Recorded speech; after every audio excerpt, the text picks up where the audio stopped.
बॉसकडून जंगलात समलैंगिक शरीर संबंधासाठी दबाव, पुढं घडलं भयंकर. ऐकूनच हादराल. कल्याण अहिल्यानगर मार्गावरील मामनोली गावच्या हद्दीमध्ये एका अनोळखी इसमाचा सडलेला मृतदेह पडल्याची माहिती कल्याण तालुका पोलीस ठाण्याला मिळाली. ही माहिती मिळताच पोलीस घटनास्थळी दाखल झाले. तेथे एका पुरुषाचा मृतदेह पडलेला होता. सडलेल्या मृतदेहाची ओळख पटत नव्हते, पण मृतदेहापासून काही अंतरावर एक मोटारसायकल उभी होती. बाकी कोणताही पुरावा नव्हता, पण पोलिसांनी अथक परिश्रम घेतले आणि या गुन्ह्याचा छडा लावला. या तपासामध्ये जे उघड झालं ते धक्कादायकच होतं.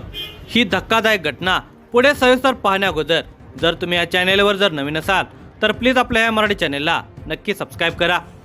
मुरबाड तालुक्यातील देवगाव येथे राहणारा किशोरचंद्र कार्तिक साहू, वय वर्षे 42, हा मूळचा ओडिशाचा रहिवासी होता.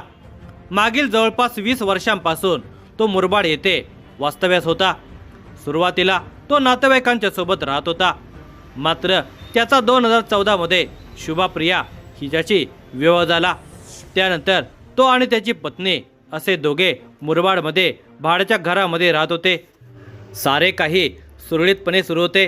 मागील 8 महिन्यांपासून शुभाप्रिया माहेरी गेले होते, त्यामुळे किशोरचंद्र एकटाच घरी राहत होता.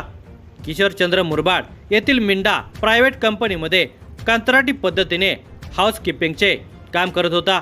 त्याची ड्युटी सकाळी 7 ते संध्याकाळी 7 अशी होते. कंपनीमध्ये मोबाईल वापरण्यास परवानगी नसल्याने तो मोबाईल घरी ठेवून कामावर जात असे आणि रात्री घरी आल्यानंतर पत्नीशी फोनवर बोलत असे. कंपनीमध्ये काम करत असताना त्याची ओळख इतर कामगारांशी झाली होती.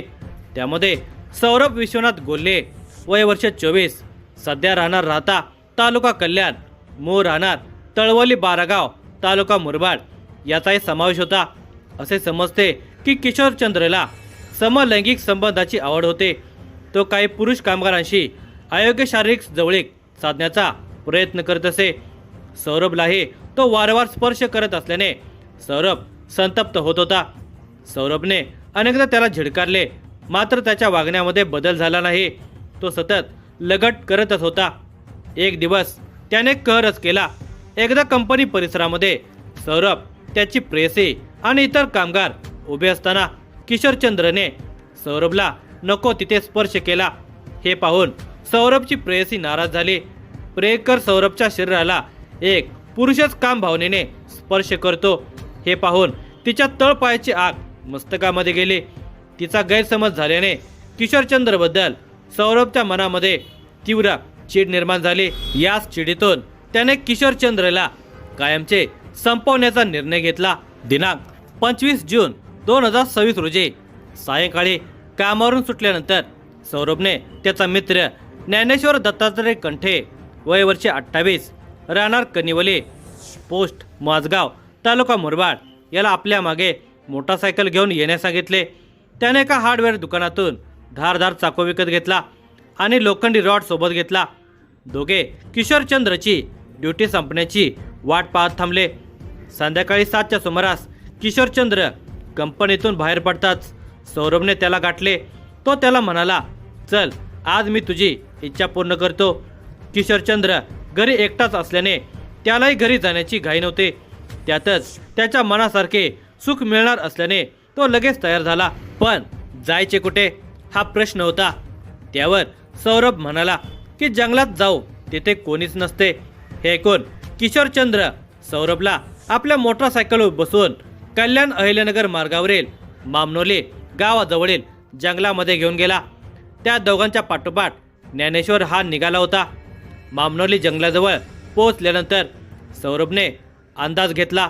त्याने किशोरचंद्रला सांगितले की जंगलात आत निर्जन भागामध्ये जाऊया. मग किशोरचंद्रने मोटारसायकल रस्त्यालगत लावली आणि सौरभला घेऊन तो जंगलामध्ये पाय वाटेने चालत निघाला. रस्त्यापासून काही अंतर आत गेल्यानंतर दोघे पाय वाटेने चालू लागले. आज आपल्याला हवे ते सुख मिळणार या खुशीमध्ये किशोरचंद्र निघाला होता. त्याला माहिती नव्हते की त्याच्या पाठोपाठ त्याचा काळ येत होता. त्याच्या मागून चालत असलेला सौरभला फक्त संधी हवी होती. जंगलामध्ये गेल्यानंतर त्याला अंदाज आला तसा त्याने लोखंडी रॉड हातामध्ये घेतला। दुसऱ्या क्षणी त्याने किशोरचंद्रच्या डोक्यावर जोरदार वार केला। तो खाली पडला। तसा क्षणाचाही विलंब न लावता त्याने चाकूने त्याचा गळा कापून हत्या केली। पाहता पाहता किशोरचंद्र ठार झाला। मग त्याच्या गळ्यातील सोन्याची चेन काढून घेऊन सौरभने तिथून पळ काढला। तोवर घटनास्थळापासून काही अंतरावर ज्ञानेश्वर येऊन थांबलेला होता। सौरभ त्याच्या मोटारसायकलवर बसला आणि दोघे सुसाट वेगाने निघून गेले। या खुनाला वाचा फुटणार नाही असे सौरभला वाटत होते। त्या रात्री नेहमीप्रमाणे किशोरचंद्रचा फोन न आल्याने शुभाप्रियाला चिंता वाटू लागली। तिने वारंवार फोन केले मात्र प्रतिसाद मिळाला नाही। अखेर तिने घर मालकाला घरी जाऊन पाहण्यास सांगितले असता किशोरचंद्र घरी आलेला नसल्याचे समजले। मात्र त्याचा मोबाईल घरामध्ये वाजत होता। कंपनीतील सहकार्याने तो कामावरून निघून गेल्याचे सांगितल्याने परिस्थिती अधिक संशयास्पद बनली। शुभाप्रियाने ही माहिती आपल्या मेव्हण्याला दिली। ते पुण्यावरून मुरबाडला आले। शोध घेतला पण किशोरचंद्रचा कुठेच काही पत्ता लागला नाही। अखेर मुरबाड पोलीस ठाण्यामध्ये किशोरचंद्र बेपत्ता असल्याची तक्रार दाखल करण्यात आली। दरम्यान दिनांक 28 जून 2026 रोजी टिटवाळा परिसरातील कल्याण तालुका पोलीस ठाण्याच्या हद्दीमध्ये मामनोली गावाजवळ एका अनोळखी पुरुषाचा कुजलेल्या अवस्थेतील मृतदेह आढळल्याची माहिती महिला पोलीस पाटलांनी वरिष्ठ पोलीस निरीक्षक मुकेश ढगे यांना दूरध्वनीवरून दिली। माहिती मिळताच सहाय्यक पोलीस निरीक्षक मंजुषा शिरसाट आणि पोलीस पथक घटनास्थळी दाखल झाले। तेथे एका पुरुषाचा अत्यंत कुजलेल्या अवस्थेतील मृतदेह आढळला। परिसरामध्ये तीव्र दुर्गंधी पसरली होती। मृतदेहापासून काही अंतरावर एक मोटारसायकल उभी असल्याचे पोलिसांच्या निदर्शनास आले। घटनेची माहिती वरिष्ठ अधिकाऱ्यांना देण्यात आली। पोलीस अधीक्षक doctor Vinaykumar Rathod, upper police अधीक्षक अनमोल मित्तल आणि मुरबाड उपविभागीय पोलीस अधिकारी अनिल लाड यांनी घटनास्थळी भेट देऊन पाहणी केली। प्राथमिक अंदाजानुसार हा खून असल्याचे स्पष्ट झाले आणि गुन्हा उघड करण्यासाठी विशेष तपास सुरू करण्याच्या सूचना देण्यात आला। मृतदेहाजवळ मिळालेल्या ओळखपत्रावरून मृताची ओळख किशोरचंद्र कार्तिक साहू अशी पटली। मुरबाड पोलीस ठाण्यामध्ये नोंद असलेले मिसिंग ही त्याच व्यक्तीचे असल्याचे निश्चित झाले। घटनास्थळाचा पंचनामा करून मृतदेह शवविच्छेदनासाठी शासकीय रुग्णालयामध्ये पाठवण्यात आला। त्यानंतर कल्याण तालुका पोलीस ठाण्यामध्ये गुन्हा रजिस्टर क्रमांक 498/2026 असा नोंदवून भारतीय न्याय संहिता कलम 103(1) आणि 238 अन्वये 28 जून 2026 रोजी खुनाचा गुन्हा दाखल करण्यात आला। स्थानिक गुन्हे अन्वेषण शाखेचे पोलीस निरीक्षक दादासाहेब एडके आणि वरिष्ठ पोलीस निरीक्षक मुकेश ढगे यांच्या नेतृत्वाखाली 6 स्वतंत्र तपास पथके तयार करण्यात आली। किशोरचंद्रचा खून कोणी आणि का केला हे शोधण्यासाठी विविध अंगाने तपास सुरू झाला। पत्नी शुभाप्रिया हिची चौकशी करण्यात आली। तिच्या मोबाईलचे कॉल डिटेल तपासण्यात आले मात्र संशयास्पद काही आढळले नाहीत। दुसरीकडे घटनास्थळाकडे जाणाऱ्या रस्त्यावरील सीसीटीव्ही फुटेज तपासण्यात आले। त्यामध्ये पावसाळी रेनकोट घातलेल्या 2 व्यक्ती मोटारसायकलवरून जंगलाच्या दिशेने जाताना दिसल्या तर परतताना एकच व्यक्ती हातामध्ये रेनकोट घेऊन जाताना दिसत होते। चेहरा स्पष्ट दिसत नव्हता मात्र त्याची क्रीम रंगाची पॅन्ट आणि बूट पोलिसांच्या लक्षात राहिले। यानंतर मिंडा कंपनीतील सर्व सीसीटीव्ही फुटेज तपासण्यात आले। अशाच प्रकारचे कपडे घातलेल्या अनेक कर्मचाऱ्यांची चौकशी झाली तरी ठोस धागा मिळाला नाही। कंपनीतील कामगारांची हजेरी, पंचिंग रेकॉर्ड, मोबाईल लोकेशन आणि कॉल रेकॉर्ड तपासण्यात आले।